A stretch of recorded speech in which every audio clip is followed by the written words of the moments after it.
रोमांचक सपना। Subscribe my channel please. जब मैं गहरी नींद में था तो मैंने उसे फिर से सपने में देखा।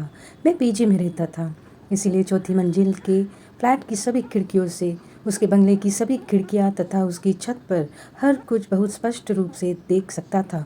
मैंने सपने में देखा कि वो मुझे इशारे से बुला रही थी। उसने एक बहुत खूबसूरत साड़ी पहनी हुई थी और उसके ब्लाउज़ के ऊपर के हुक खुले हुए थे और उसके गोल गेंद बिल्कुल खुल कर दिख रहे थे। उसके हाथ में कुछ कपड़े थे और वह छत पर सुखाने जा रही थी। मुझे वहाँ आने का इशारा करके वह छत पर चली गई। मैं जल्दी से सोसाइटी के बाहरी इलाके में आया और उसके बंगले में घुस गया। हमेशा की तरह वहाँ कोई नहीं था और मैं सीधे उसकी छत पर चला गया, जो बाहर एक सीढ़ी थी, क्योंकि वह मुझे उसी सीढ़ी से ऊपर जाते हुए दिखाई देती थी। जैसे ही मैं ऊपर गया, मैंने देखा कि वह कपड़े सुखाने के लिए तार पर लटका रही थी। पास से देखने पर यह बहुत सुंदर लग रही थी। मैं हमेशा उसे अपनी खिड़की से ही देखता था, जब वह सुबह उठकर अपनी सेक्सी नाइटी में अपने शयन कक्ष की खिड़कियां खोलती थी। कभी नहाकर बिस्तर के पास कपड़े पहनते हुए, तो कभी रसोई में कुछ काम करते हुए, कभी वह सिर्फ सफ़ेद टी शर्ट और अंदर कुछ भी नहीं पहने नज़र आती थी। कभी सफ़ेद शॉर्ट्स और उस पर सिर्फ स्टाइल वाली ब्रा, और कभी साड़ी में नज़र आती थी। लेकिन उन सब में वो मुझे बहुत सुंदर और सेक्सी लगी, तो मैं झट से उसके पास सामने गया।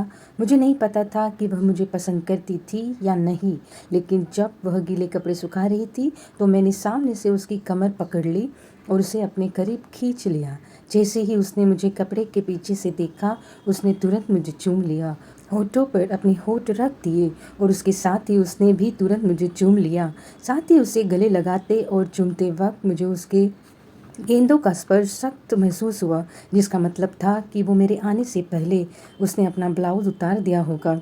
जैसे ही मैंने सूखते हुए कपड़ों के पीछे कपड़ा सरकाया, उसने अपना पल्लू नीचे सरका दिया ताकि उन सख्त गेंदों का स्पर्श सीधे मेरे होठों पर पड़े। ये सच है कि आग दोनों तरफ एक जैसी थी। उसने अपना गेंद मेरे होठों पर रख दिया और मैंने तुरंत उसे चूसना शुरू कर दिया। उसे यह इतना पसंद आया कि उसने धीरे से अपनी साड़ी ऊपर खींच ली और मैंने देखा कि उसकी तितली बहुत गोरी थी और उस पर एक भी बाल नहीं था।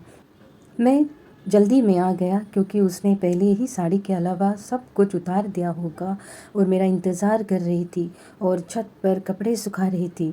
उसकी आंखें हिरनी की तरह सुंदर थी, जो मुझे कुछ इशारा दे रही थी।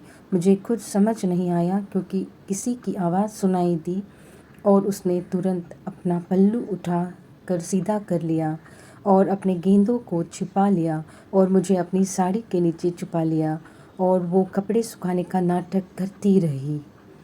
मुझे साड़ी के अंदर छिपने के लिए बिठा दिया गया, लेकिन उसकी गुलाबी तितली धूप में बहुत अच्छी तरह लग रही थी।